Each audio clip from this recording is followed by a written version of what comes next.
Welcome back to the People's Podcast, Winning Hand, the podcast where we talk all about Marvel Champions, one card at a time. My name is Boom Guy. Of course, you already know that because you joined us for 63 episodes so far. Today, I am joined by my faithful companions, the Merry and Pippin to my Treebeard. It is Lethus and Lazy Titan. How's it going, you two? I'm definitely Merry. That one for a while. Treebeard? I don't think of you as Treebeard. You can be Pippin, though. Okay, we'll try that again. The Kenny and Shaq to my Chuck. Oh, God, no. And that's a deep cut. If you know, you know. You were on the Not a deep cut. No. Very famous. But it's a recent Discord discussion where people talked about us as the NBA on TNT crew, and they settled on, and I was observing this conversation, they settled on Kenny is Leethus, Shaq is Lazy Titan, and Boom Guy is, I thought Ernie, and I thought, cool, I'm Ernie. No, apparently the people think I'm Chuck. Anyway, so there we go. Crazy takes all around. Boom Guy sounds a little salty about it. I'm a little bit salty about it, but it's fine. We have a jam-packed episode today. I know I say that a lot, but we have a ton going on today.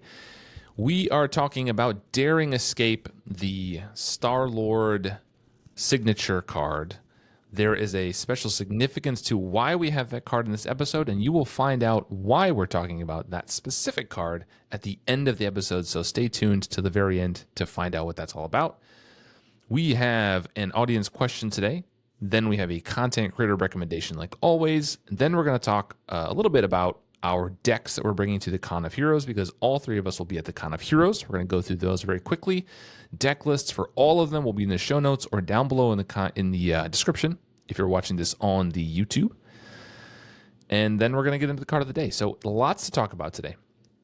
Are you guys excited? I am excited. So excited. Couldn't be more excited. I'm looking forward to the con. I haven't been. This is going to be my first time.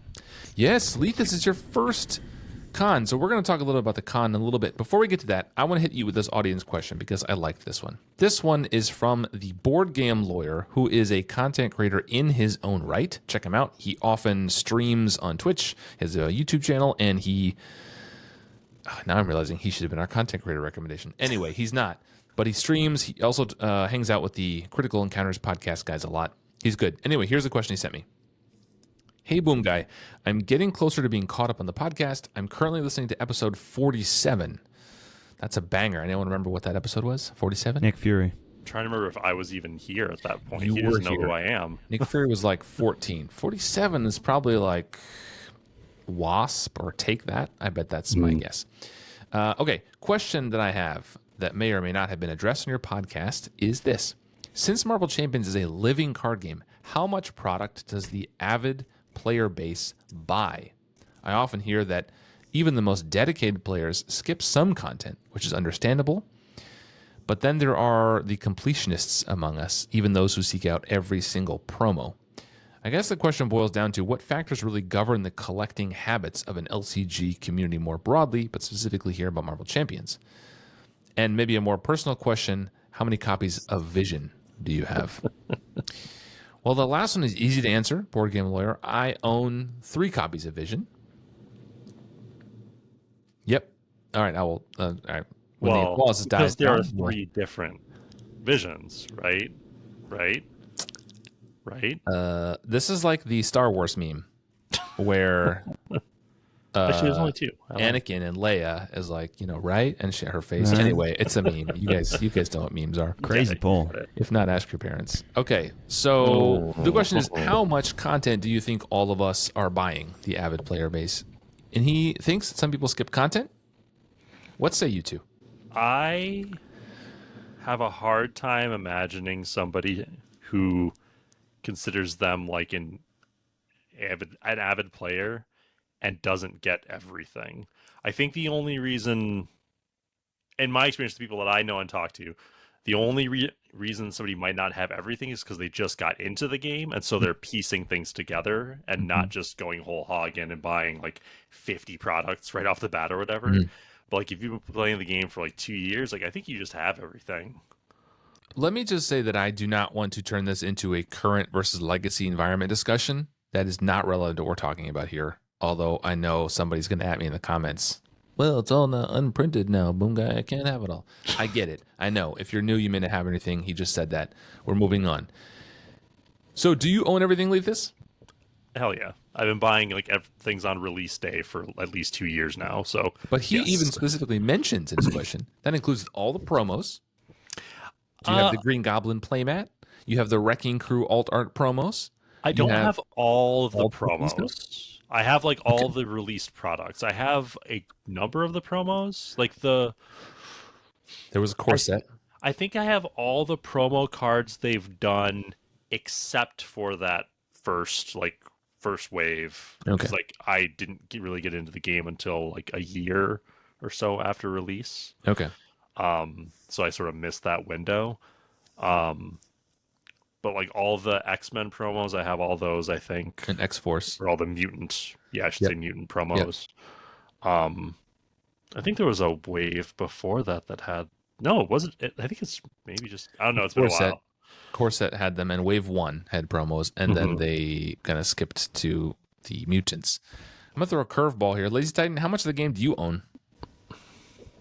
Well, see, funny story here, and something I think is gonna shock the minds of everyone who listens to this podcast. I have never bought a piece of Marvel Champions in my entire life. In fact, I own 0 cards that have Marvel Champions on it. Well, that undercuts I've my point. never owned a Marvel Champions card in my entire life. I set you up, Lethus. Thank you. No, you own nothing.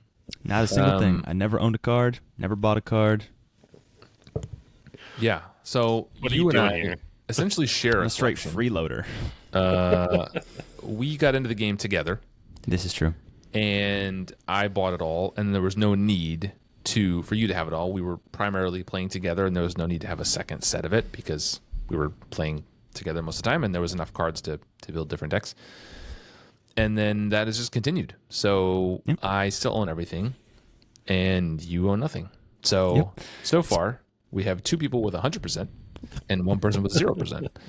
Averages out to about 66% of her collection. So I don't know what that math works out to. That's 'cause how I'm much not you a should have right now. math I think magician. I would expect myself to be an outlier in the community Yes. of someone who plays this game regularly and has never owned a card. I think And that's creates unlikely. content.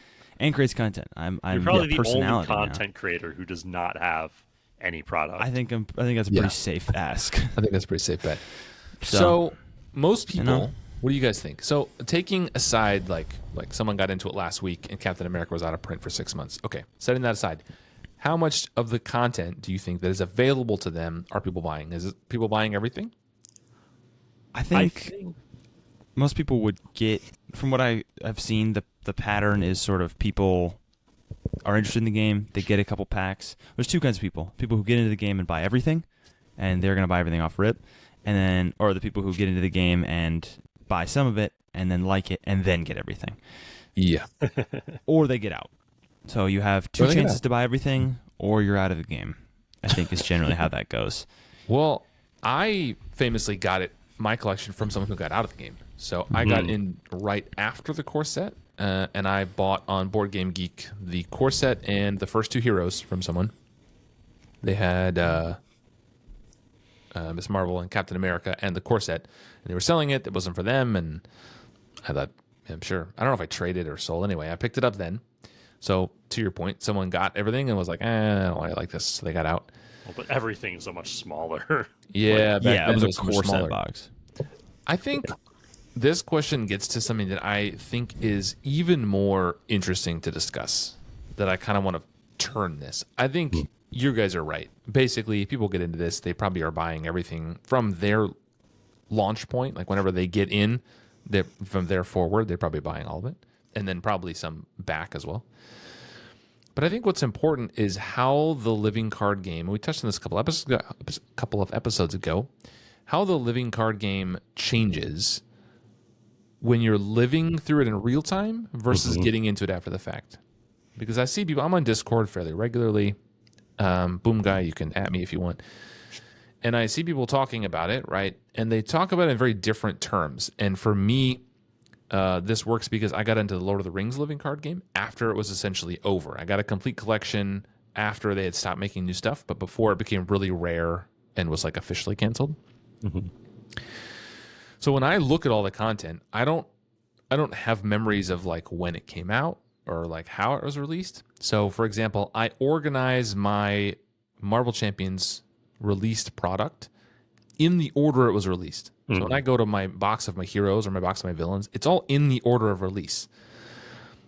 But if you didn't live through it in release order, that makes no sense to you. You have no idea where to find the Hounds mod set. Like, it's not alphabetical. It's not thematic. How would you find it? I organized my Arkham collection by release order, and I regret that decision so much because it doesn't inherently mean anything to me. Right. Like, I thought it would be a good way, like using like it's just an app called Arkham Cards. So like I can just organize it that way, and I'll just follow it.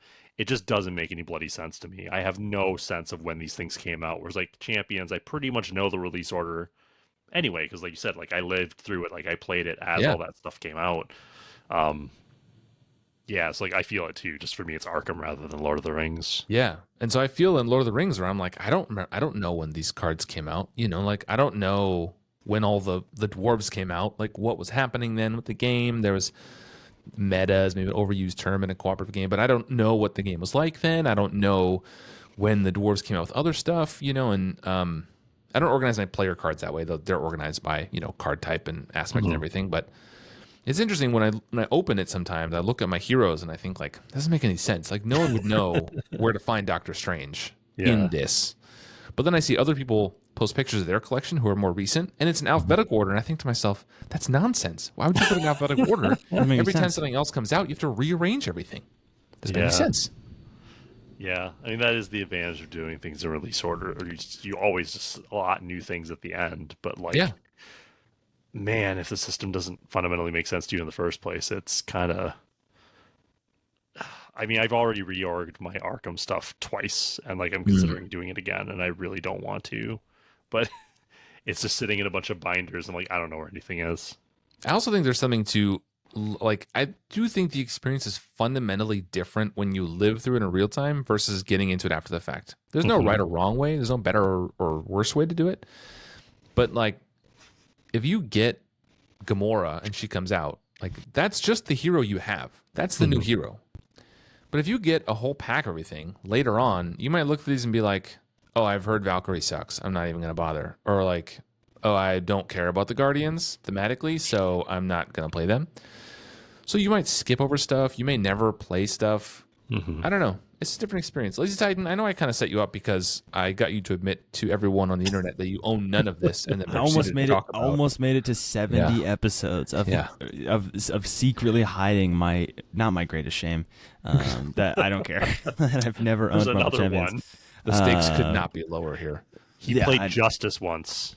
Yeah, I was just like, I bought a pack one time, and then I was like, no, I'm good. No, Justice, no less.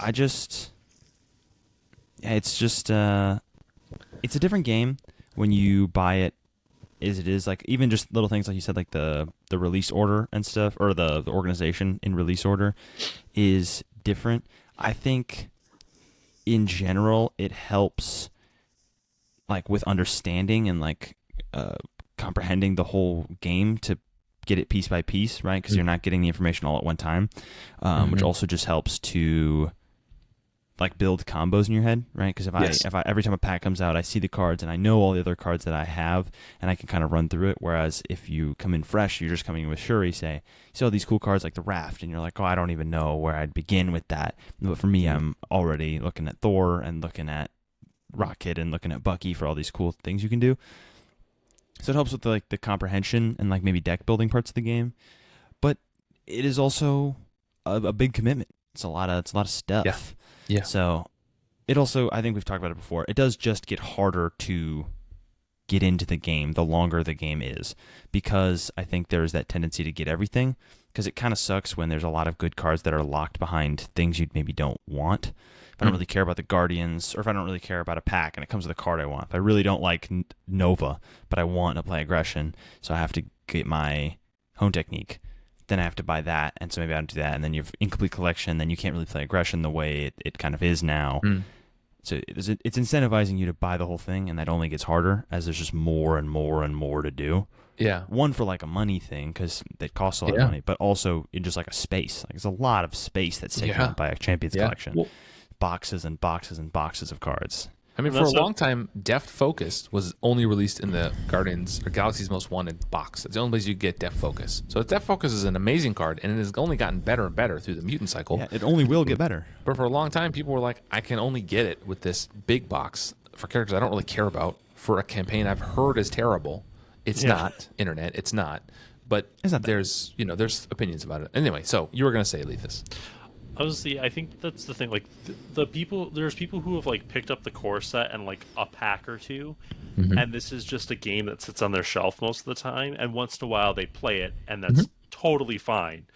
But like that's the level of engagement they have with the game, so they don't feel compelled to get everything. But like the question was like avid players. Like I think if you're the type of person that's playing this like multiple times a month, and like you sit there and you think about deck ideas and the card combos and stuff, like you're probably getting all the stuff as you can. You might not start out like whole hog getting everything like Lazy Titan said. Listeners, Lethus is describing you. You are listening to a podcast if you about listen to Marvel this, Champions. you have everything. You're in deep, and we're talking about you. You're an avid player. Yeah. You probably have everything. Yeah, and you probably I would have a assume problem. so. Yeah. Problem is subjective. That's true. That's true. I gotta use that one on my wife. You have, perchance, too much Marvel Champions. Perchance? We could from my perspective, hang out. From my perspective, convention. you guys have way too much stuff. I don't know. I don't know what you guys are doing. Speaking of hanging out at conventions, that is an excellent segue, Lethus. Thank you. So let me ask you this last time before we move on. Lethus, do you own any double product? Have you bought anything twice? No. Okay. No. Okay. I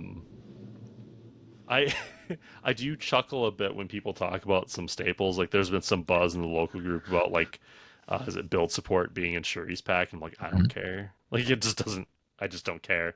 Although I am running into some problems now building decks for the con where it's like, ooh, I would kind of like to use this one card in more than one deck and I can't. That is the only time I run into it, really. The rest of the time, if I'm building a deck and I'm like, oh, I already used this card, and like I'll just play a different hero today or at this meetup or whatever. When you go to the con for multiple days, I have to bring several decks and plan it out. That's when I start to notice my card pool creaking a little bit. I'm building 8 decks, and Lazy Titan's bringing 4 decks. So those are 12 decks coming out of my collection. And in some of them, it's starting to get to the point where I'm missing some cards I would ideally like to have. There are plenty of substitutes. I'm not running, the most optimized decks here. I don't care. But, it's like, oh, I would include this, but instead I'll include a slightly different card or whatever. Yeah. Well, and it's funny, like, certain, like, Guardians, as an example, run into this quick because so many of the Guardian cards are basic.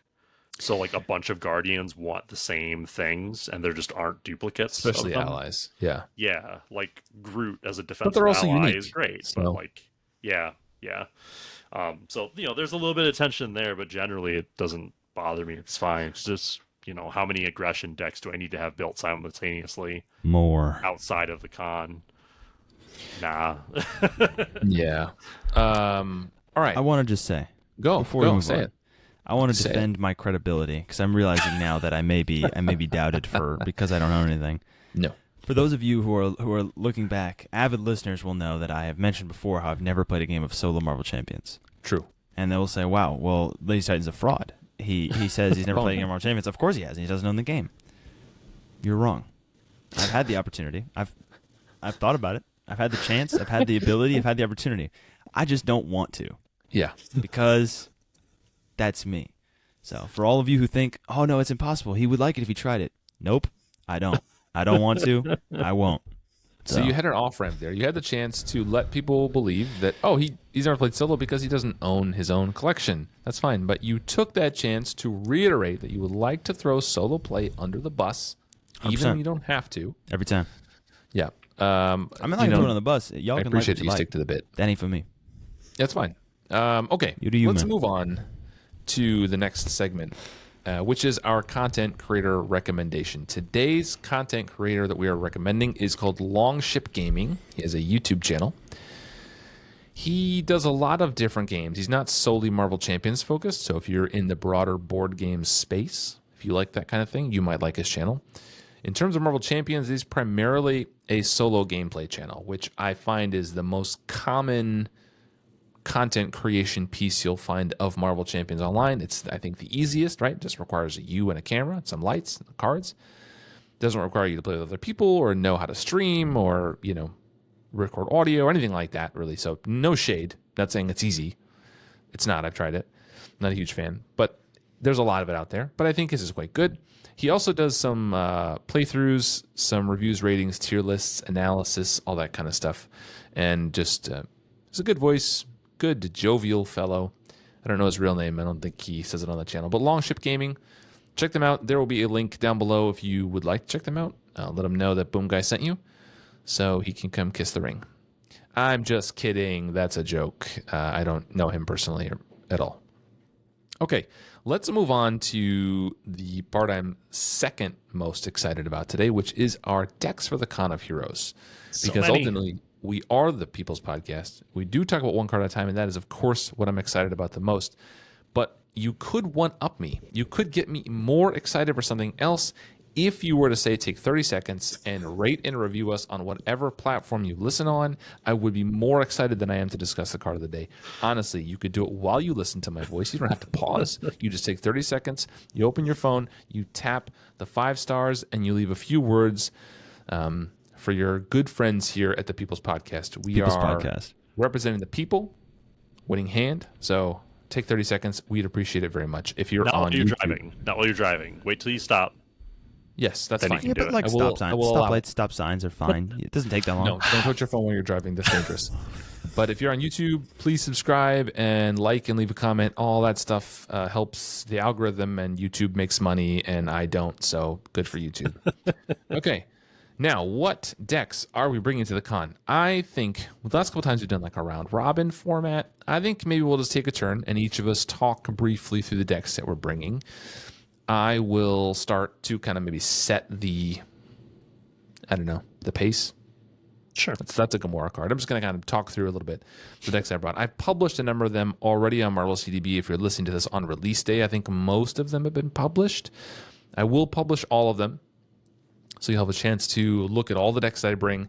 Some are more unique than others. Some are not incredibly unique or clever. They're just solid decks. But if anybody wants to see what I'm bringing to the con, they can. All right. So I told you I am bringing 8 decks. Let's start. Of course, I'm bringing Vision. I am bringing a Vision Protection deck. It is a pretty solid support deck that is going to use cards like Muster Courage and Second Wind and the player side schemes to help the table out.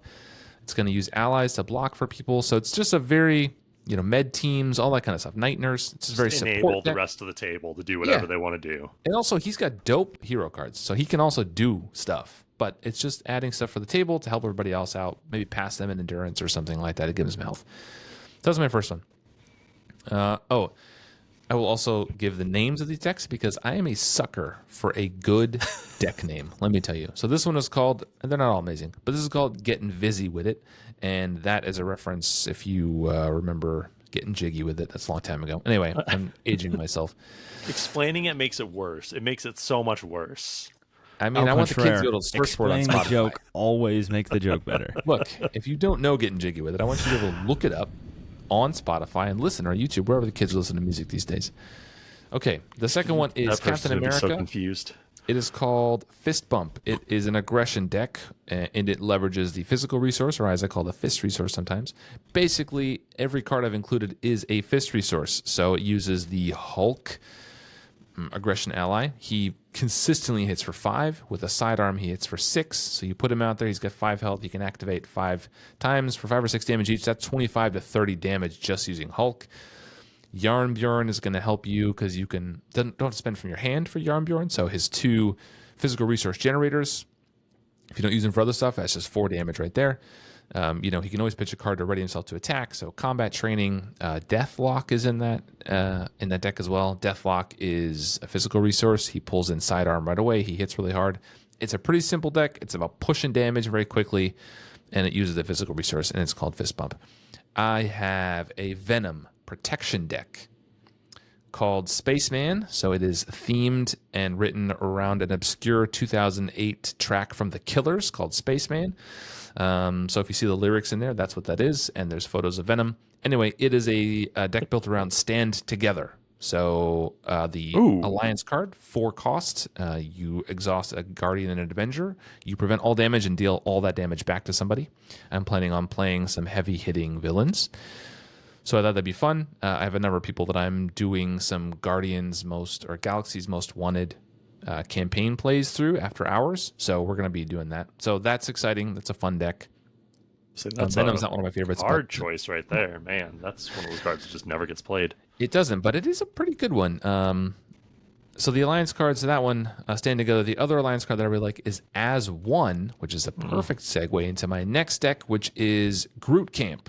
Groot Camp is a Groot aggression deck that passes boot camps around the table, plays every Guardian ally out there, puts Energy Spear and Sidearm on them, and then works with another Avenger deck to play As One and hit for a bunch of damage. It's fun, pretty straightforward. Just allows Groot to defend for his allies and use those growth counters for other stuff while they just do all the damage.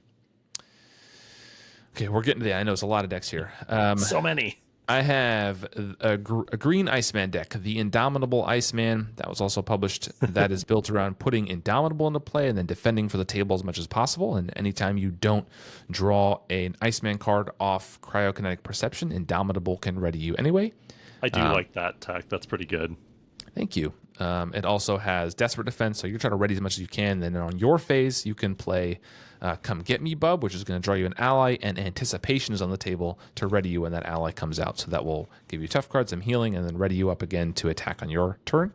So it's about readying and defending, and has no included allies, so Lazy Titan would like it. I have my Jubilee All Basic deck called Basic Bitch that I published a while back. Sorry, this is a family show, but that is just the name of the title. I'm just quoting it. I'm not swearing. It just happened. How? I don't know. I mean, I published it. It's my name, but whatever.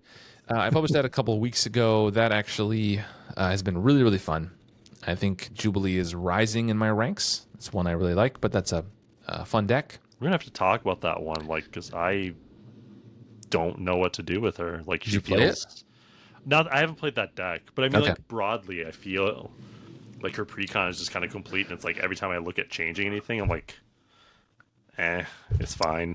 Well, I'll just tell you right now. So I have not played her precon. I take precons apart as soon as I get them. I don't really ever play them, so I don't even remember what aspect she came in. Maybe Justice. What the hey? It has, like X-Men stuff. There's a bunch of good X-Men allies. It has Utopia to ready. She exhausts to get a resource, so you can spend a resource to play an ally. Utopia can ready you, and you kind of spent yourself essentially as a resource.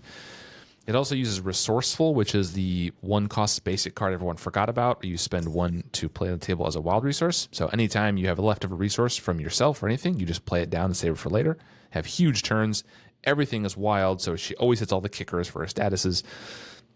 It's a really fun deck, actually, and it has turned me around on Jubilee. I was a little sour on her, so I dove in and tried to build a deck that I would like, and that one really worked out well.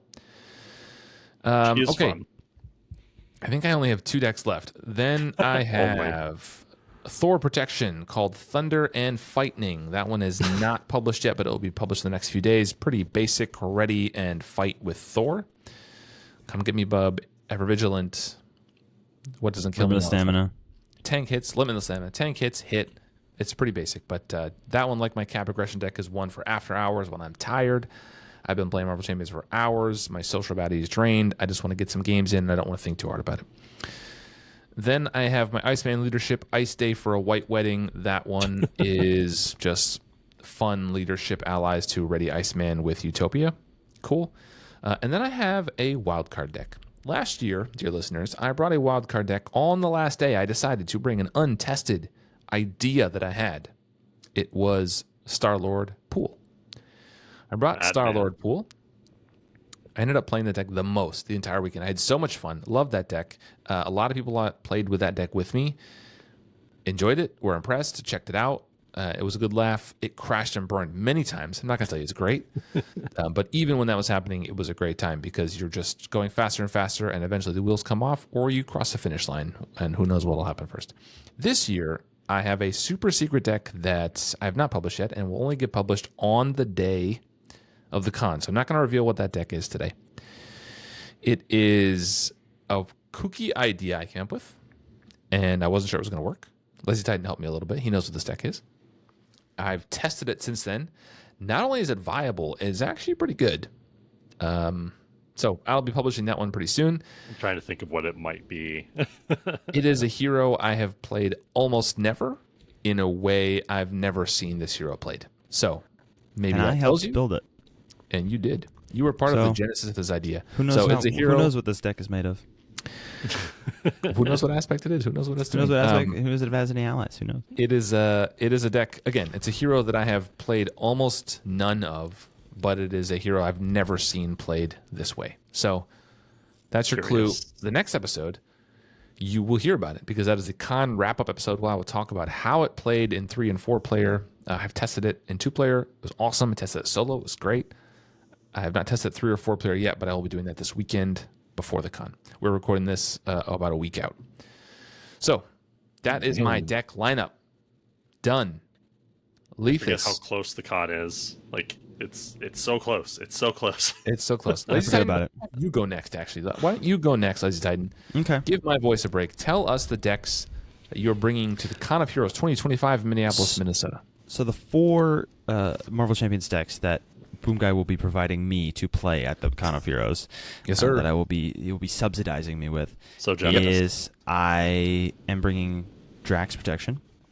Ooh, love it. Attaboy. I'm bringing Ironheart Justice, which Yep. is sort of a just turbo Justice deck. I'm gonna draw as many cards as I possibly can. I'm gonna clear all the schemes. I'm gonna kill all the minions. I'm gonna build up a bunch of counters, and I'm gonna kill the villain. It's gonna be awesome. That's Ironheart. It's really good. I have my Shadow Cat Turn Your Brain Off deck, where I just try and defend for literally every single time the villain attacks the entire game. That's the goal. I have 1 ally in there because I was forced to, and I'm gonna turn myself sideways and ready myself as many times as I possibly can. Love And that. no one's gonna take damage. In a 2-player game, I've played similar versions of the deck before. You actually can't die. It's like almost impossible. Yes. And in a 4-player game, it's probably not going to go that well, but she's still very good. And then I have my own personal wild card, my little switch up, and I will reveal. I'm We're intrigued. not going to show the deck list, but I'll reveal the basic idea of Love my it. deck. I'll Tell be the bringing people. Nicholas J. Fury, Director of Shield, Oh yeah. in the aggression aspect. And you might be thinking, well, that seems like pretty lazy Titan deck. And of course, he increases damage. Of course, he'll be playing in aggression. This deck has no attack events in it. I know, except for the ones I was forced to take. No allies. No attack. And the events. second twist is that I've never played Nick Fury. Yes. This is a theoretical deck. This is the second Okay. deck. I've never Experimental. played this hero in my life. I love it. I I've want never to even see seen the hero pack in real life. I want to see that first game because I want to see your brain lock up on like turn 4. Oh no, I know. It used to be not just attack and I got it. move I got on. it. I got it. Do you know what my The favorite part of idea that deck of the is? deck. Yeah. My favorite part, before you tell this idea, is that you're going to sit down at a table, and it means that the other 3 chumps who decided to play a game with you can't play Nick Fury, the basic ally. Eat it, nerds. All right, tell us about the deck. Basic idea of the deck is I'm going to preparation spam and use his secret agent to thwart all the schemes and boost his attack or boost his thing. And I'm just going to thwart. So I'm going to stay in stealth suit, never attack unless it's my sniper shot card, his range shot or whatever, in which case I will pick off a random minion and then flip right back to stealth form using the card. Why would I be doing this? This seems like a crazy idea. It's because I'm collecting minions. I'm going to rack up a whole row of minions in front of me. They're going to scheme for 1 less because I have my thing, and I'm just going to spam preparations to stack up points, and then at the end, I'll just blast them for damage if I can. but I'm just going Okay. to sit there and bring it to draw giant hands, and we'll see how it goes. Similar to the Vision minion collector deck. You're Because gonna I can't take minions sit. damage. They're going to scheme. Yep. And most minions don't scheme for more than one. It's I fine. love that. All right, so that's your 4 decks. That's Lethus, what do you got? Your first Con of Heroes. Your first time going. Yeah. What are you bringing? So I've been like running myself in circles trying to decide what I'm bringing. At one point, I think this was like a week ago, I was going to be bringing 12 decks. And I felt like that was stretching things a little bit too thin. I wasn't going to have enough time for testing and like actually playing everything and make sure it felt good, yada yada. So I cut it down to 8. Okay. So I have 2 in each aspect. I think I have all of the like team affiliations represented, but only 1 from each of them except for Avengers. I was very intentional about not wanting to pack a bunch of X-Men. I love that. I don't have any Space Knights. I don't have any cartoons. No Space Knights? I don't even have any Mystics now that I think about it. I Space was going to Knights bring Adam represent. Warlock and I cut him, and You I'm kind of sad were? about it. Yeah. I like Adam Warlock. He's fun. Man. I know. So, I don't have fancy names for my decks yet. I'll see if I can come up with some in the next few days because I like Okay, having hold on. clever Before you names. launch into your decks, we have a patented boom guy tangent here. You just said Adam Warlock. Who do you all think? I want some votes on record. Who will be the least represented hero at the Con of Heroes in 2025? Which year do you think people will play the least? Either, if you want to pick one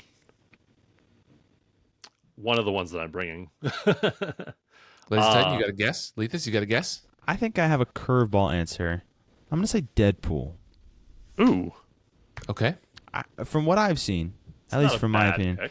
most people kind of agree that he's just kind of Deadpool.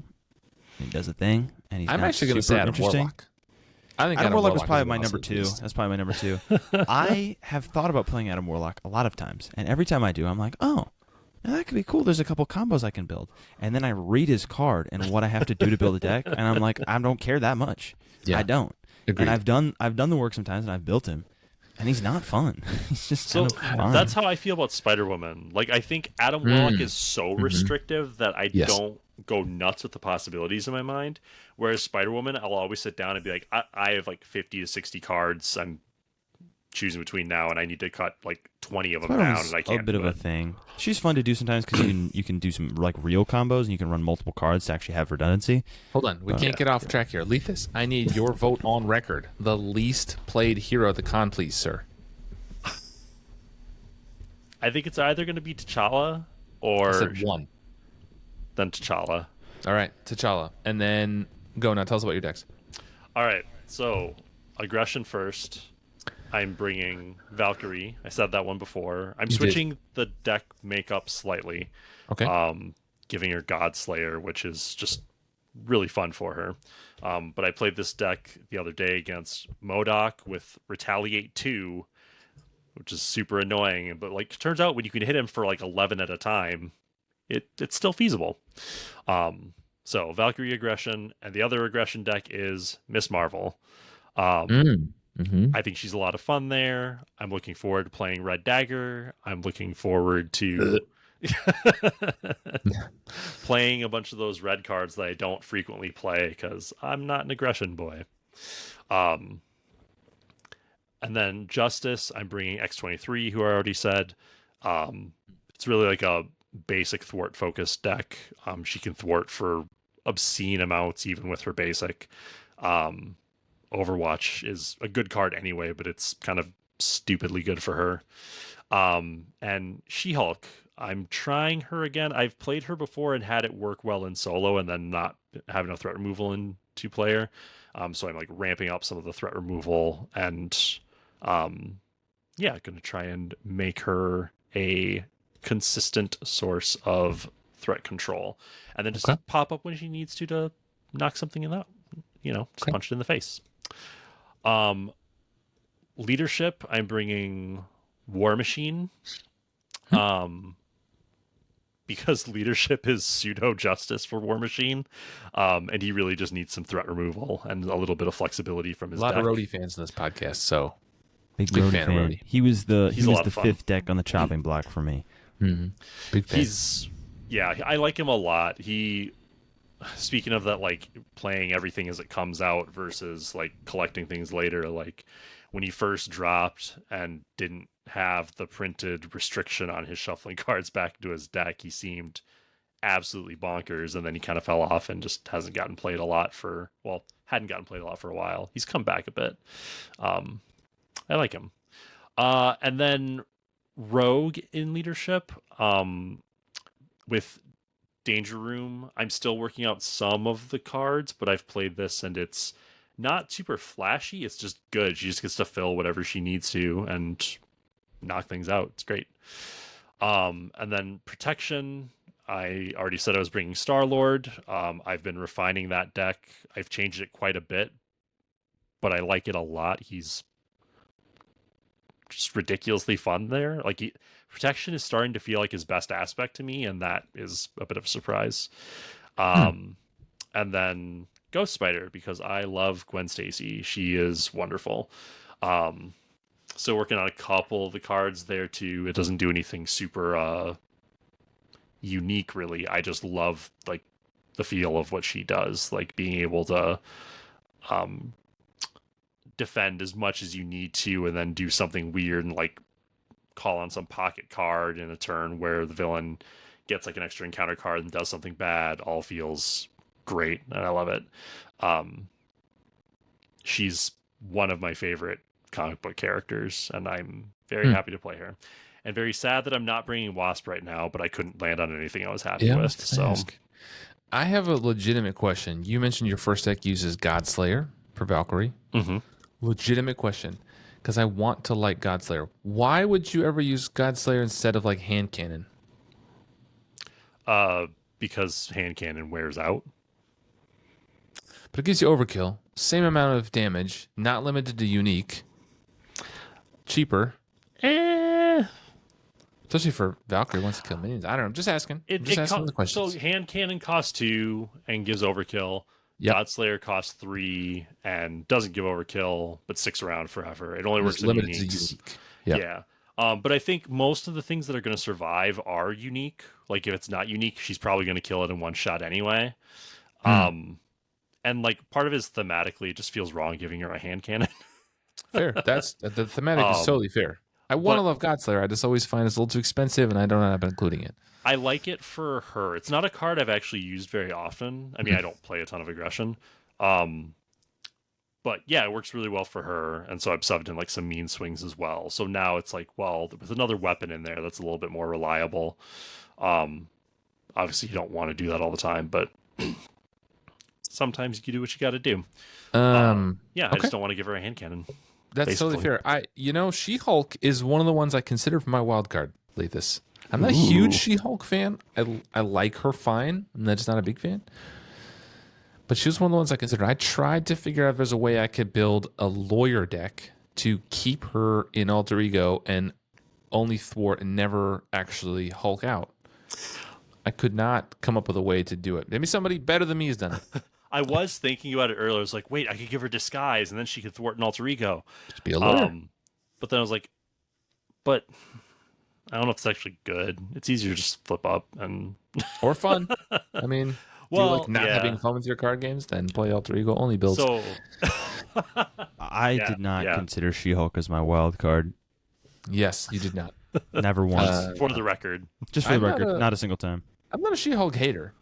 I think, to me, my tier list is fluid. It comes and goes all the time, but I often think of it as like a top third, middle third, lower third, and like heroes kind of move within those levels for me. Sure. She's a lower third hero for me.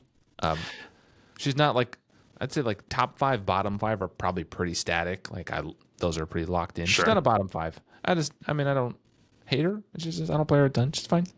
She can be frustrating because like a lot of her cards are fairly bad. But thematically, I really like her. Like, I love the lawyer thing. I love like her alter ego effect. I love her support.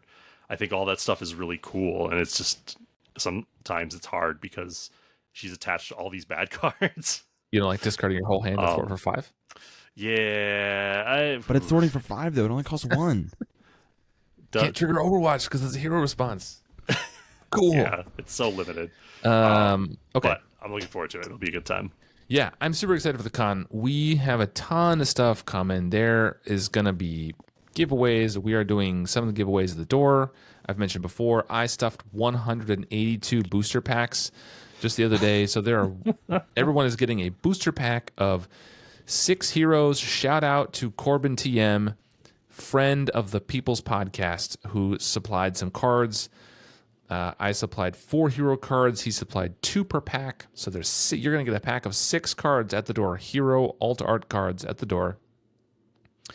He did wave 5 and 8. I did waves core to 3. And that's part of my larger alt art hero project that we are going to continue. This is not a con specific project. We started it last year, and it's continuing, and we will maybe get through all of them by the next year. I don't know. Anyway, you're going to get a booster pack, a bunch of cards. Trade with your friends, get the ones you want.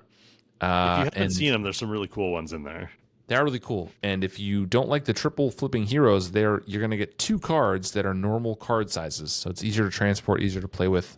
So each of those heroes has easier to sleeve. 2 cards. Yeah, easier to sleeve too. So those are cool. There's a ton of custom content coming from the con creators. We did a video about it. Go check out theconofheroes.com. There's a lot of information coming. If you're not making it this year, it's going to expand even more people next year. So stay tuned. Tickets will go on sale sometime late this year around the holidays, but it's going to be bigger and better than ever. So let's move on to what we all came here for. I told you at the top of the show that this is a show about Marvel Champions, 1 card at a time, and Boom Guy does not lie. So here comes the boom. Let's talk about... Insane pull. Yeah, boom goes the dynamite. Let's talk about the card of the day.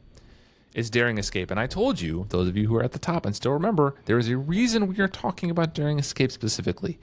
Chew on that in the back of your brain. We will reveal why that is at the end of the episode. You will See not if you can figure it out. See if you can piece miss together. it. We've been dropping hints the whole episode. We have been dropping hints. If you listen back to this again, it's like Inception. You're going to figure it out the second time. The clues were there. Maybe try listening to it backwards. You don't know. It's not the dark side of the moon. All right, moving on. Let's talk about this card. I'm going to share the card, and then Lethus, would you please read the card for absolutely. Everybody who is not watching this on the YouTube? What is this card? This is Daring Escape. It is a Star-Lord card. It's a 0-cost event with a printed energy resource. It is a hero action. It says deal yourself 1 face-down encounter card, arrow, ready your hero, and draw 1 card. And possibly my favorite flavor text in the entire game. It says, okay, not to brag, but that was probably the bravest thing that any one of us has ever done from Star-Lord. And the art is Star-Lord is kind of like falling, like he's just jumped off a skyscraper or something. There's debris all around him. There's a ship flying around, well, multiple ships flying around. They're shooting lasers. He's just falling through the air. He doesn't look like he has a jetpack or anything. Like he's clearly actually falling, and just counting on something to keep him from going splat into the ground. And if that's not the Star-Lord way... Hey, man, this is from Guardians of the Galaxy Volume 3, number 16. This is the cover from 2014. So all you comic readers out there, that's where you can get the full panel of this. I do have to say... This came in the Star-Lord pack. This did come in the Star-Lord. Thank you, Lazy Techno. We do always like to shout out what pack it came in. Which one was that again? Oh, that would be the Star-Lord pack? The Star-Lord pack. Okay. I got to check that one out. Sounds cool. So I do have to agree with Leethus. This is instantly on the Mount Rushmore of flavor text in the game. Immediately, I wanted to demand that all of you tell me the 4 top. I'm not going to do that. Defiance is up there. Defiance is one of my favorite flavor texts. I am Groot. I am Groot. I am Groot. All right. No, Defiance is on there too. And then Defiance like is on Star-Lord. Yeah. Groot. If you don't know the flavor text for Defiance, check it out. One of the best ones. One of the best ones. Great card. Okay, so this is awesome flavor text. So the art. You described it pretty well. What is happening in the background? There's like people on flying kind of like steampunkish cars or something? Some kind of space enemies that are flying around on space bikes, clearly shooting lasers. some conflict, but it's not clear like who they are or It looks like what the sides are. Leaving after an explosion. There's like exploded building debris around him. Looks like maybe his he blew shirt's a building burned. up. Yeah, it looks like maybe he's been through an explosion. His shirt is burned, but his mask and sick jacket are in perfect condition. His jacket's He's pretty rad. absolutely dripped out. It looks like it's shiny. It looked like it just came out of the dry cleaners. It's beautiful. I do want this in full art. I do. Also, yeah. I also Yeah. want Star-Lord's jacket. It's sick. How do we feel about the art here? It's really good. I like it. It fits with the name of the card and the flavor text of the card and the kind of effect of the card. Like it all just kind of goes together in a way that I really, really like. Like this is basically he is hurtling through open air because apparently he just escaped from somewhere. And like, what is his plan? We don't know, but he's doing it, and he's gonna figure something out as he's falling through the air, and he might die any second. Like, I love this. Sorry, I'm getting ahead of myself. I'm just excited. I love this card. I love this art. I think it's great. It says a lot about Star-Lord, I think. You know? I think it's just like drawn really well. I really love that they went with the mask here. I love the iconic mask with the red eyes. I say that a lot because I've only ever watched the movies. I don't know anything about the comics. Apparently the mask is not as common in the comics as I would like it to be. Yeah. I think he should always have the mask because it's dope and the red eyes. I love that. Cool. I love that his hair is still sticking out. Yes. And you know, we have to point to the face in the lower bottom corner. Again, this might be on the Mount Rushmore of lower bottom faces, but that one's great. The blonde hair, tousled, the red eyes. I love it. It looks really, really good. They also use the mask again for the little symbol identifier for the encounter set. So clearly the mask was working for everybody here. Is this the card with the highest density of Star-Lord masks on it in the game? It might be. Yeah, this has a Star-Lord density ratio of 3.0. So which is very high on the Star-Lord density puts scale. it at the top. Yeah. Good lord. Yeah, it's right up there. I challenge you to find one that has a higher ratio, but I'm just saying. Multiple Star-Lords. Okay, so then we're talking about like kind of the graphic design of it here. I do love the color scheme, the red, the gray with kind of an off-white stripe. You know, that's just kind of his color combo, but it looks great. One thing I will say, sometimes those color combos can be difficult. They blend in too much to an aspect. With Maria Hill, for example, when I'm separating cards out, it looks very close to basic. Nightcrawler looks very close to aggression. So sometimes you're playing an aggression that gets a little confused. Quicksilver, another good one. So this is good. It's like maroon, so it doesn't blend in with the other. It's easy to sort out the cards. I like that, but it still is kind of catchy. It reminds you of his jacket. So good work on the graphic design, the color scheme, the face in the bottom, and then the art itself, the picture. All of it's working for me. I'm really digging it. Agreed. Same. Here. All right, well then, theme. Lethus, you're the one who was so excited. Let's jump right in. I mean, does this I love from the title? theme of this card. Yeah. It's so good. So this is one of those ones, especially like if you're new, like try to imagine for a moment somebody who's never played Star-Lord before. And you set that deck in front of them and they're thumbing through the cards and they're looking at it and it's like, what the hell is this? And you're looking at these cards like, why would I take an encounter just to read what? It doesn't seem good. And I still look at it sometimes like, this doesn't seem good, but it is good. And if you lean into playing this sort of thing and just kind of embrace the Star-Lord way, like it works. And it's really being in that mindset of just like, I'm just going to keep running and like outrun all the problems and I'm going to be able to just trust I'm going to be able to deal with them. Yeah. And this is that card or that like mindset encapsulated in one card. Like you want to push your luck just a little bit more. And that's what this does. Like as opposed to like Fight Me Coward, which has like an immediate bad impact. And so it's like, can I deal with that for the effect that it gets me? And you kind of like do the analysis, then you play it or you don't. Daring Escape is like, do I want to push my luck just a little bit more? And the thing that's really fun about Star-Lord is saying yes over and over and over again to that question. Yeah, I think this is, well, question one to both of you. Is this his best card? Ooh. No. You said no. What's his best card? Leader of the Guardians. That's a ridiculous card. Okay. Lethus, is this his best card? No.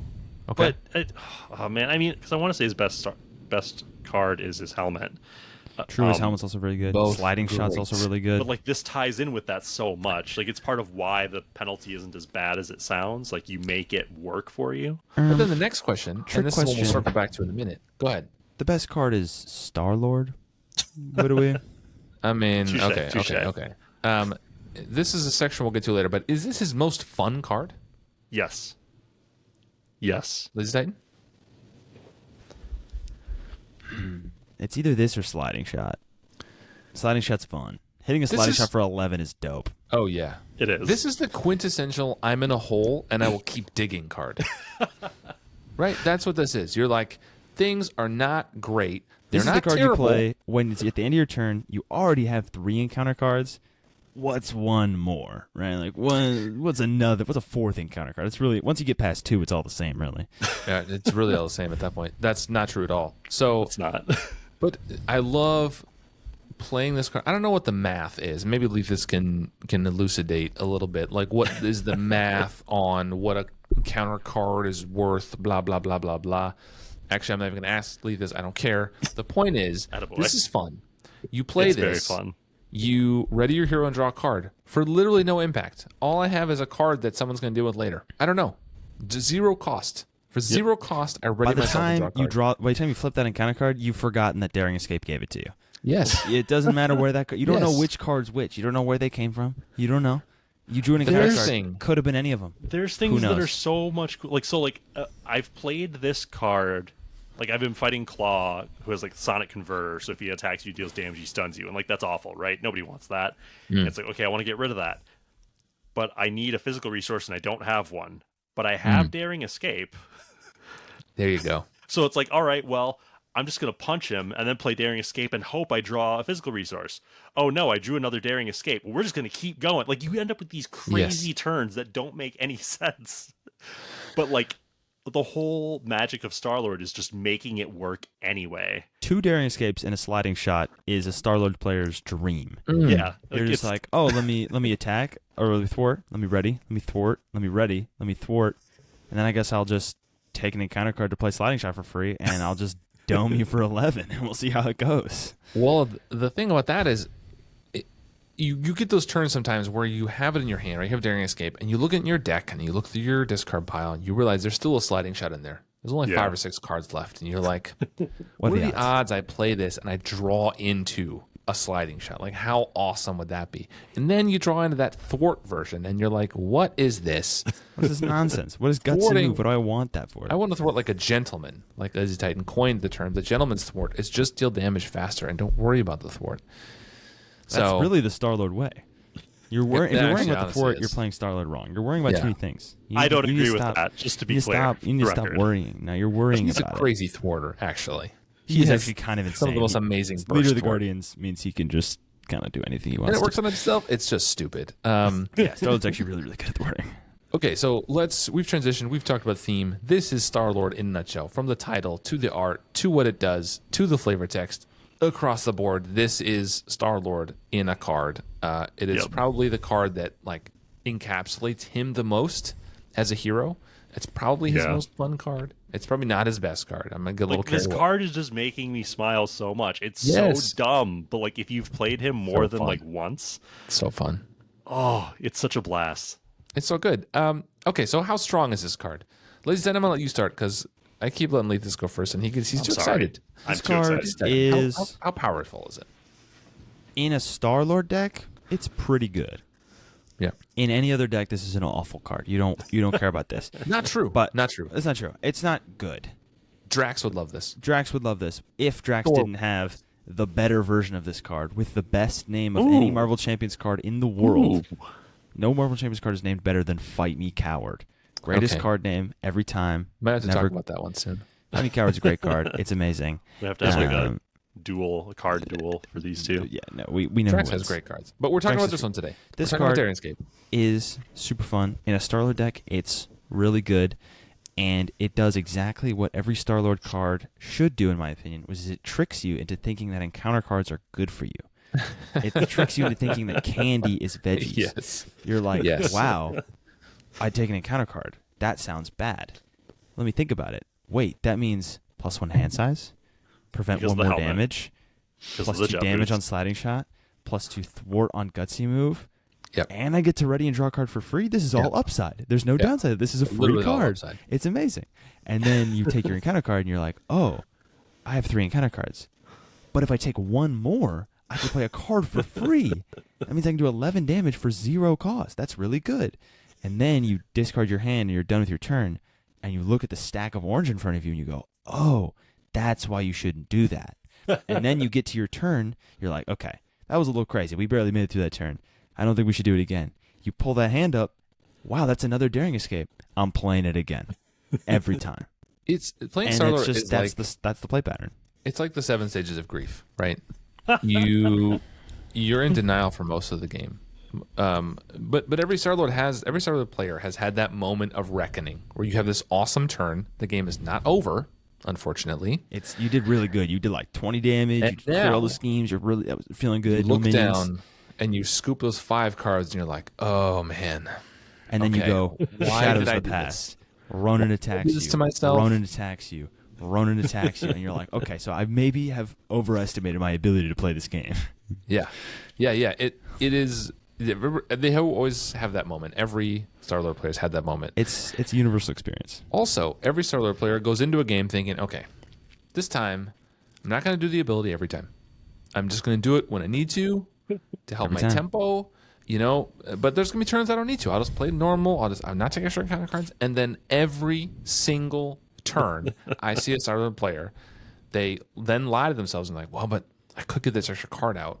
Not crucial, not super needed, but you But could it get does out speed the up card. the gameplay. they It's do going to it. speed up the game. They do it. Everyone does it. Everyone does it every time.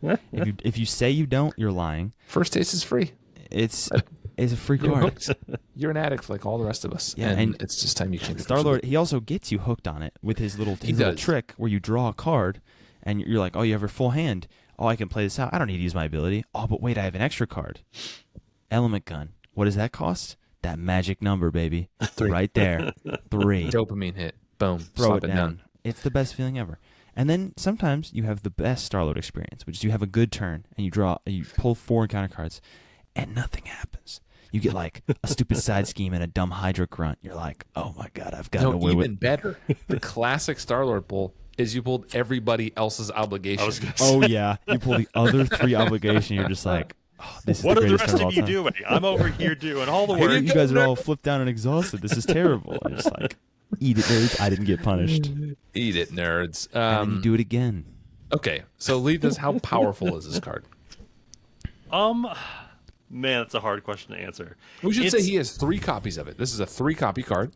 Yeah, it's worth pointing that out for sure. This is like 10% of his card pool. It More than like that. early on, it's not great. You want to be set up with his other stuff before you play this, ideally. So like when you have his helmet, you get extra cards for having more encounter cards. Sorry, you'll have a higher hand size for more encounter cards in front of you. And the jet boots can reduce damage by the number of encounter cards in front of you. So they mitigate the bad a lot, and they really shift the value of playing this card. So you really want those first. If you don't have them, it's not great most of the time, but sometimes you will still play it because it just lets you do a thing. Like if I could thwart one more time, I could get rid of that side scheme that has a hazard icon on it anyway. Mm-hmm. It'd be nice to just be rid of the stupid thing now, and maybe I get a card I can do something with. And because he has kind of like the resource dump in the form of his element guns, like sometimes just like, let's find what the most playable thing I have in my hand is right now, and like, oh, I have 1 card left over. Well, I'm just gonna shoot someone with it. Like, Yeah, just shoot him. 3 damage This- of piercing. This is actually good. yeah, And it ranged. is. So yeah, this is it starts out being like an okay card and becomes a very good card over the course of the game. Because the more you're able to deal with the encounter cards, then it's basically a reduced cost. Like, I'm going to say something controversial here. you don't I think it's know. a good card? We're all shocked. I think throughout much of the games I played with Star-Lord, a lot of the times, this is a trap card. Ooh. I think this card has a huge payoff. It teases you. It tickles your brain and teases that dopamine hit of ready yourself and draw a card. That's just good. Mm-hmm.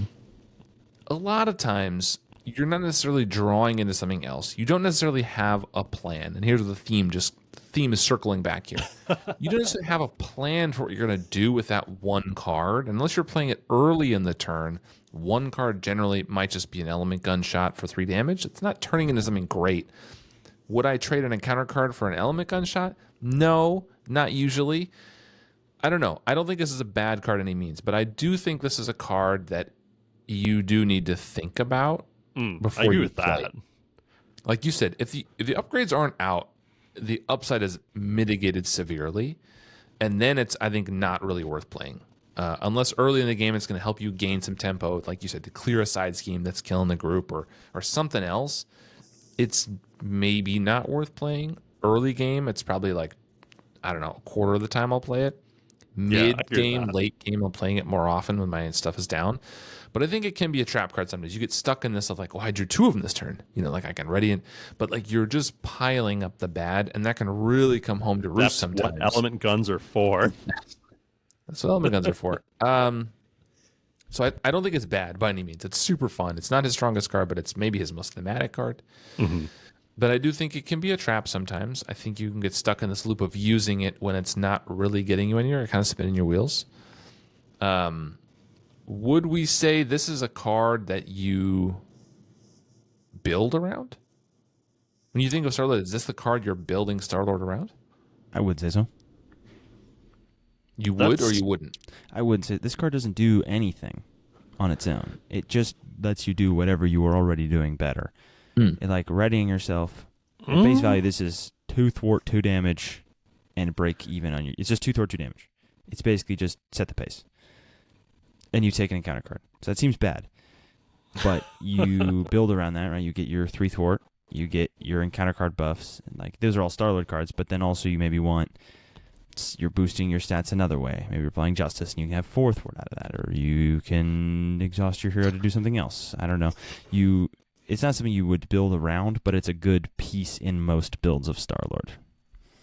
Okay. Yeah, like I think that Star-Lord's design makes it hard to build a deck around this card. Because, like, so if you think I'm going to make my basics really powerful, so if you're in aggression, like I'm going to run combat training and like hand cannons and stuff and make multiple readies really good,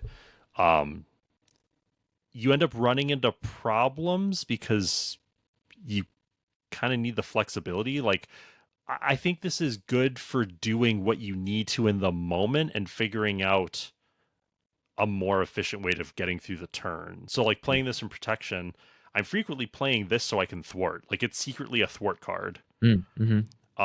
If you're in Justice and you want to like, well, I'm gonna stack Heroic Intuition, Leader of the Guardians, and now Star-Lord thwarts for 4. Like, yeah, that's cool, but you need to like not die. So like putting all your stuff into just using your basics to do that thing leaves like a giant vulnerability that can really easily kill him. Like he's not super resilient naturally. He has a 1 defense and 10 hit points. Like if you push your luck in the wrong way, he just dies. Yeah. So you have to think about, well, how do I guess maybe it is kind of a build around a card in this sense. You're not building around Daring Escape per se. You're building around, I'm going to get multiple encounter cards. Like you want to build so that you can mitigate all the bad crap that's going to come back your way that you invited last turn. Yeah. And I think it secretly leads me to a card that has been rising in my stock for him. I used to think it was one of his worst cards. I now think Bad Boy is a sneaky, really good card for Star-Lord. I agree. I used to think like that's a card I don't ever play. Like, that's not an immediate payoff, but it does provide so much security because it's not one of those if you die cards like Cap's Helmet and Wolverine has one, right? It's just if you take any amount of damage, instead you just flip down and draw 2 cards. It's like you're at 4 health, you're at 6 health. You take a huge hit. Oh, actually, nah, I'm going to flip to Bad Boy, get a bunch of cards, potentially ready myself, swap one for later with my alter ego ability. Like, anyway, it's not about Bad Boy. Bad Boy's rising in my ranks. It's sneaky, sneaky good card. Okay, so I've been saying this forever. Let's hit fun. This episode is a little long, so we talked about decks for a long time. You're but welcome. Let's hit the fun on this. How fun is Daring Escape? I already let the cat out of the bag a little bit. I think it might be his most fun card, but what do you guys think? I think it's one of the most fun cards in the entire game. Like, not even just for Star-Lord. Like, it's just a stupid fun card. Because it feels like you don't give up anything. And you're just like, oh, I get to activate again. I get to see another card. Exactly, that's what I'm saying. No downside. It's all upside, and then you get hit later, and you're like, where did this encounter card from? I have no idea. I have 4. And that's How where did I get 4? That's where like being good at Star-Lord comes in, is keeping that in mind. But like, yeah, in terms of fun, like, hell yeah, just let me do more stuff for no cost. Let's go. Star-Lord feels like a gambler, right? He feels like Sure. I think maybe more than any other hero that I can think of off the top of my head, it feels like I'm pushing my luck. It feels like I could just go like one more card. I could just push it a little bit more. Hit me. It's like I have sliding shot and one encounter card, but what if I could somehow juice another encounter card out of the deck? Then I could just make it even better. Yep. You know, I do wish there was more ways to get encounter cards. Boom, guys, weird thought. In the card pool, like I wish there was other ways to get encounter cards for like a payoff in the card pool. You know, that could be fun. I haven't felt like I've needed them, but I don't know if I Star-Lord need them. tricks you into that mindset. Like, Star-Lord's a gambler, because I have had multiple times where I'm sitting there with a sliding shot in my hand going, 3 for 7's all right, but what if I got another encounter card? Then it could be 3 for 9.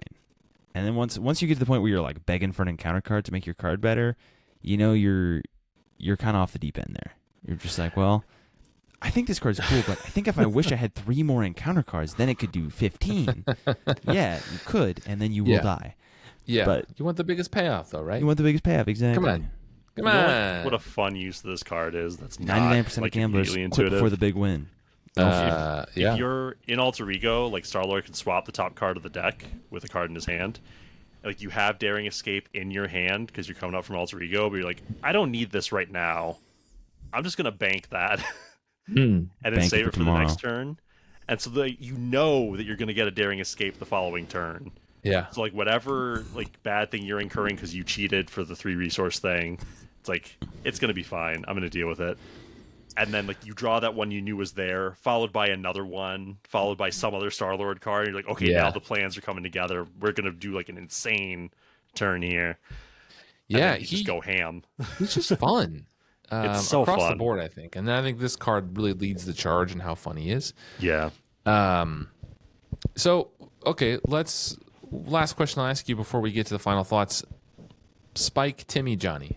Where does this card fall? I think it's so fun because it's a Timmy card. Like, 100%. Because you're just like, I get to do the thing. Like, you kind of... There's some element of, like, Johnny Spike in there, I guess, with, like, thinking about how to mitigate it and everything. But, like, fundamentally, you play it because it's just like, I get to do more stuff. It just sounds cool. And, like, Star-Lord getting more encounter cards feels like the thing that he's supposed to do. Like, I had a game recently, I was playing Star-Lord 2-player with a friend of mine, and he, on principle, like, there was a turn I got, like, 4 encounter cards. He's like, on principle, I'm not helping you with any of this. Like, I'm not helping you survive it. I'm not helping you clean it up. It's like, that's all you. Love it. So, like, the villain phase comes up. Like, I have this mountain of encounter cards I'm flipping through. He has 1. As we get through the turn, I'm like, how heroic do you feel right now? Look what I just did. I'm fine. Yeah. Oh, yeah. So fun. I will say, for all you budding Star-Lord players out here who are listening to an episode of your favorite podcast thinking, wow, I need to go buy the Star-Lord pack. If you just, like, basic knowledge, look through the villain, if you see the surge keyword more than, like, twice, just don't play Star-Lord. If you're playing the Hood, don't even bother. Because the Hood will lie to you. He'll say, yeah, you have 2 encounter cards. He's lying. You have 8. you have so many encounter cards, and the odds of you having more only go up. Okay, well, I have 3 encounter cards. It's a pretty good turn. It's actually 7 encounter cards. It's actually 10 encounter cards. Gauss' most wanted too is a bunch in that box. Yeah, it's a bunch in that box too, which is fair. Yeah, this can be if you have time to sit and rifle through Star-Lord's hero cards because it's your first time playing him, you certainly have time to rate and review this podcast. 5 stars and a few words of encouragement for your favorite host and his 2 co-hosts. We'd appreciate it. Don't say that about yourselves. Come on, I'm the host. You guys are the co-hosts. Get out of here. Yeah, definitely. Okay. For sure, pal. We are going to move and transition into final thoughts, unless one of you has something else you want to share about Daring Escape. Nah. All right, I've said let my us escape to final thoughts. I'm going to kick it off. Ladies and you'll go second. Lethus, you are going to go last today. Okay. I am not going to bury the lead. This is a 10 out of 10 card. This is the card that makes Star-Lord feel like Star-Lord. This is amazing. And if we're just going on vibes, this is 10 out of 10 for sure. It isn't the best card in this kit. It certainly, I think, might be the most fun. It juices up your helmet. It juices up your boots. It juices up your sliding shots and gutsy moves. It makes everything a little more interesting. It gets you squirming in your chair a little bit when you lose count of how many encounter cards you have, but that's part of the joy. I think, with Leader of the Guardians in play, a ready is worth at minimum 3 thwart. So you're readying and thwarting for 3 and drawing another card that is at minimum 3 damage with piercing with your guns. So, take an encounter card to thwart for 3 and deal 3 damage. That ain't too bad. That ain't too shabby. So good. The one question it's like I looking have... for trouble. It's like not as good as looking for trouble. What are you talking about? It's not like looking for trouble. Get out of here. You get an encounter card, and you deal 3 damage and 3 thwart. It's better than look for trouble. Great card. True. The question I have is 3 copies enough? I want more he needs copies 8. of this card. No, if he had more, everything would break. No. No, I want another one. I want more. If Daring Escape was always be running. That's what I want, baby. In every hand. Yes. Let's just go off the deep end. So on the Mount Rushmore of flavor texts for sure. Okay, not to brag, but that was probably the bravest thing any one of us has ever done. That's just classic Star-Lord. It's the cockiness, the insouciance. I love everything about it. 10 out of 10 for me. Love Daring Escape. Lazy Titan, you're up. This card rules. It's sick. It's the fun part about Star-Lord. You get to gamble a little more. Gambling's always fun, and it doesn't cost you anything. It's free. Literally a free ready and a card. 0 cost. And if you're thinking, wow, that seems risky, you just, 99% of gamblers quit before the big win. It's a skill issue. If you just hit the slot one more time, it'll come up 3. It works every time. Never punished. You'll be fine. I give this card a 9 out of 10. It's just awesome. I'll dock it the 1 point just because if you don't have any idea how to play Star-Lord, you will trap yourself with this, and it can go bad. This will kill you. This will kill you for sure, and even if you're good at Star-Lord, this will kill you at least twice. This card rules. And that's why it's awesome, because it's either going to let you do a sick turn or you're going to die, or both. It's just dope. Sometimes both. I mean, in fairness, Star-Lord himself is a trap. The classic Star-Lord turn is I did 20 thwart and did 30 damage to the villain. And then you just get smoked. That's over. I guess we'll reset. I don't know. Oh, love it. Lethus, what say you about Daring Escape? 10 out of 10. I love this card so much. It's so stupid fun. And when I first played Star-Lord, I felt like he was kind of stupid and kind of bad. You would. I did. I would. Lethus. And I Can't felt fun. This card's I'm not going to play this. And at some point, I went back to play, and I was I'm just going to do it.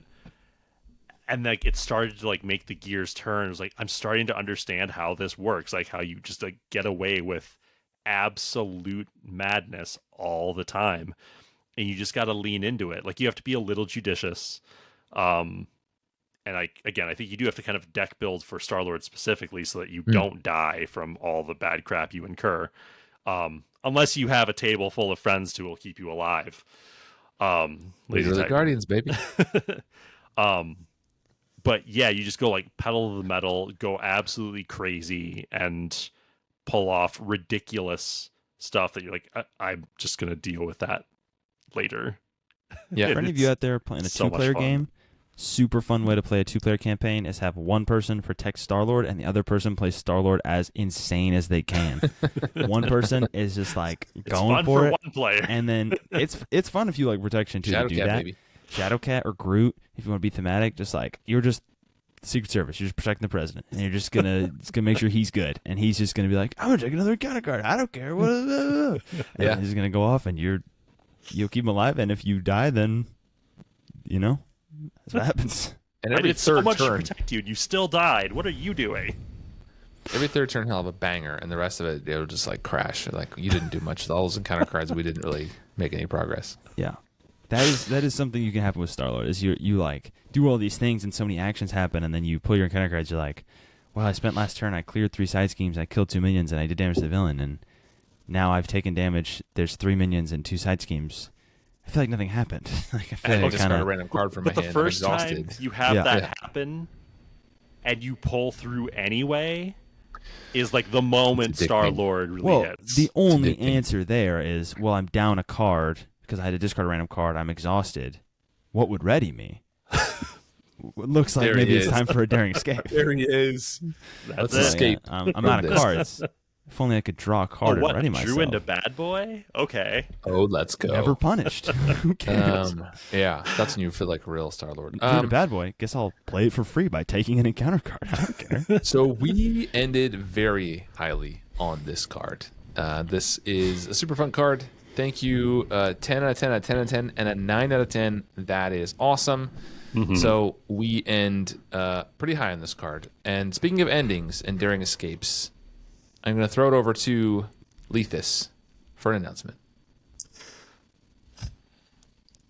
I chose this card. I mean, one, because I think it's an absolute blast. Banger.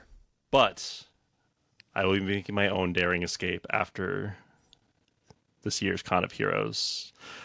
As much as I've enjoyed being here talking to y'all and with these two clowns about all these cards and Lazy Titan's ridiculous hatred of allies and all my favorite cards, yeah, I just need to claw some time back as I go through some life changes. Nothing bad. Everything's good. I'm good. I'm happy. I'm good. But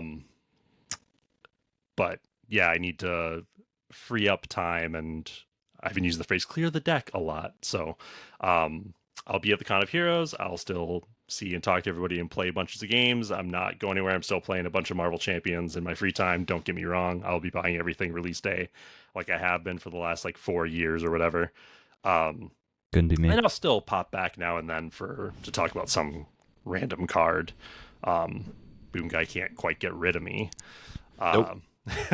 He tried. But yeah, so I'll be doing the con wrap-up episode after the Con of Heroes. And then I'll just be disappearing for a little while. Yeah, Lethus will be... So this will come out 2-3 days before the Con of Heroes, at the end of April 2025, if you're listening in real time. If you're listening in the future, none of this makes any sense. And then we will have the Con episode shortly after, where Lethus will be with us to recap everything that happened at the Con of Heroes. And then we will rearrange the deck chairs on the Titanic that is this podcast. I think that's the right metaphor. And we will proceed without Lethus. So it's been great to have you on the podcast. I think, in all seriousness, you balance us very well. I think your takes are reasonable and reasoned, and that's why the balance works, because I have some wild takes. You like Red Dagger now?